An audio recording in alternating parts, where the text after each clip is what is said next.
Hello everyone, welcome to my channel Ammu kitchen. కారపూస, మురుకులు, జంతికలు ఇలా ఒక్కొక్క ప్రాంతాన్ని బట్టి ఒక్కొక్క పేరుతో పిలుస్తారు. కారపూసకి బియ్యపిండితో పాటు శనగపిండి లేదా మినప్పిండి వాడతాము. అలా కాకుండా ఇంకొంచెం వెరైటీగా ఆలూతోటి కారపూస చేస్తున్నాను. శనగపిండి ఇష్టం లేని వాళ్ళు, శనగపిండి తినని వాళ్ళు కూడా ఇలా ఆలూతో చేసుకోవచ్చండి. 1/2 కేజీ రైస్ ఫ్లోర్కి 1/4 కేజీ ఇలా ఆలూని తీసుకొని మెత్తగా ఉడికించుకోవాలి. ఉడికించుకున్న వాటిని పొక్కు తీసి మిక్సీలో ఫైన్ పేస్ట్ లాగా చేసుకోవాలి. కారపూసలో కారం వేసుకొని వాళ్ళు పచ్చిమిర్చి పేస్ట్ కూడా వేసుకోవచ్చండి. ఈ ప్రాసెస్లోనే పచ్చిమిర్చి కూడా వేసుకొని మిక్సీ పట్టుకోవాలి. చూసారు కదా, ఇలా మెత్తటి పేస్ట్ లాగా చేసుకోవాలి. ఏదైనా పెద్ద పెద్ద పీసెస్ కానీ లేదు చిన్న చిన్న పీసెస్ కానీ ఉంటే మళ్ళీ ఒకసారి పేస్ట్ లాగా చేసుకోవాలి. ఈ ఆలూ పేస్ట్ని మనం పిండి కలుపుకునే బౌల్లోకి తీసుకుందాము.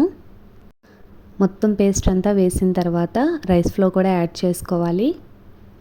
క్వాంటిటీకి వచ్చేసి 1/2 కేజీ రైస్ ఫ్లోర్కి 1/4 కేజీ ఆలూ తీసుకోవాలి. కారపూసకి మనం ఏమైతే యూజ్ చేస్తామో సాల్ట్, టేస్ట్కి తగ్గ సాల్టు, కారము, వాము, జీలకర్ర, నువ్వులు ఎవరి టేస్ట్కి తగ్గట్టు వాళ్ళు వేసుకోండి. నేనైతే సాల్టు, కారము, వాము వేసుకున్నాను. వాము కొంచెం ఎక్కువగానే యూజ్ చేసుకోండి, ఈజీగా డైజెషన్ అవుతుంది. అలాగే కారం ఇష్టం లేని వాళ్ళు ముందుగానే చెప్పాను కదా, మనం ఆలూ మిక్సీ పట్టేటప్పుడే పచ్చిమిర్చిని కూడా యాడ్ చేసుకోవచ్చు. దాంతోపాటు ఒక చిన్న అల్లం ముక్కను కూడా యాడ్ చేసుకోవచ్చు. మనకి 1 వీక్ నుండి 10 డేస్ వరకు స్టోర్ ఉంటుందండి ఈ కారపూస. అప్పట్లాగా ఎక్కువ చేసుకొని మనం స్టోర్ చేసుకోవట్లేదు కదా, వీక్లీకి లేదా 10 డేస్కి ఒకసారి చేసుకుంటున్నాం కాబట్టి 1/2 కేజీ లేదు కేజీ చేసుకుంటున్నాం కాబట్టి ఎక్కువ రోజులు స్టోర్ ఉండాల్సిన పని లేదు. 1 వీక్ ఈజీగా స్టోర్ ఉంటుంది. అలాగే పిల్లలు కూడా ఇప్పుడు ఎక్కువ రోజులు స్టోర్ ఉంటే తినేయట్లేదు. ఒకసారి తిన్నది నెక్స్ట్ డేకి అంత ఇంట్రెస్ట్ చూపించట్లేదు కాబట్టి ఎప్పటికప్పుడు ఫ్రెష్గా చేసుకుందాము. ఏ పిండి వంటకం అయినా సరే మనం పిండి కలిపే దాంట్లోనే ఉంటుందండి. పిండి ఎంత బాగా కలిపితే మనకి పిండి వంటలు అనేది అంత టేస్టీగా వస్తాయి. ఆలూ పేస్టు, బియ్యపిండి, కారము, సాల్టు ఇది మొత్తము వాటర్ అనేది యాడ్ చేయకుండా బాగా కలుపుకోవాలి. చేత్తో అయినా కలుపుకోండి, లేదంటే ఇలా స్పూన్తో అయినా కలుపుకోండి. ఆలూ అయితే మాత్రం పిండికి మొత్తానికి పట్టాలి. ఇలా కలిపేటప్పుడు మనం ఏదైనా మిస్ అయ్యి మెదగకపోయినా ఆలూలు కూడా కనిపిస్తాయి, అవి తీసేయచ్చు. ఇప్పుడు ఆయిల్ కానీ బటర్ కానీ వేసుకోండి. వేడి ఆయిల్ వేసుకోండి. బటర్ అయినా సరే కొంచెం వేడి చేసి వేసుకోండి. ఇలా వేడిగా వేయటం వల్ల కారపూస గుల్లగా వస్తుంది. ఆయిల్, బటర్ ఇష్టం లేని వాళ్ళు వేడి వాటర్ తోటి పిండి కలుపుకుందాము. ఆల్రెడీ ఆలూని పేస్ట్ లాగా చేసి వేసాం కాబట్టి వాటర్ అనేది ఎక్కువ పట్టదు. అందుకే నేను ఆయిల్ని ఇలా కాచి వేసాను. ఆయిల్ వేసిన తర్వాత కూడా ఆయిల్ మొత్తం పిండికి పట్టేలాగా ఇలా కలుపుకుందాము. కొంచెం వేడి తగ్గిన తర్వాత చేత్తో కలుపుకుందాము. మనం చేత్తో కలుపుకునేటప్పుడే చూసారు కదా, ఇలా ముద్దయిపోతుంది. మనకి వాటర్ ఎక్కువ పట్టదు. ఈ ప్రాసెస్లో కొంచెం హాట్ వాటర్ కానీ లేదంటే నార్మల్ వాటర్తో అయినా కలుపుకోవచ్చు. నేను ముందే చెప్పాను కదండి, ఏ పిండి వంటకమైనా సరే మనం కలుపుకునే దాంట్లోనే టేస్ట్ ఉంటుంది. టేస్ట్ రావాలని చెప్పి టేస్టీ సాల్ట్ అలానే బేకింగ్ సోడా వేయొద్దండి, అది హెల్త్కి మంచిది కాదు.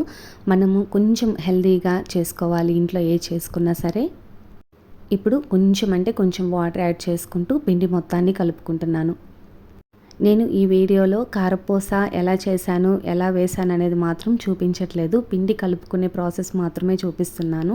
పిండి కలుపుకున్న తర్వాత కారపూస అనేది ఎవరైనా ఒకేలాగా చేస్తారు. సో నేనైతే ఈ వీడియోలో క్లియర్గా అయితే చూపించట్లేదు.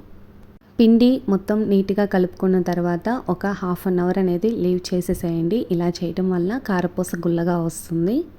పిండి కలుపుకున్న తర్వాత నేను ఒక 1/2 అవర్ పక్కన పెట్టుకున్నాను. పక్కన పెట్టుకుంటే మనకి ఇలా సాఫ్ట్గా వస్తుంది.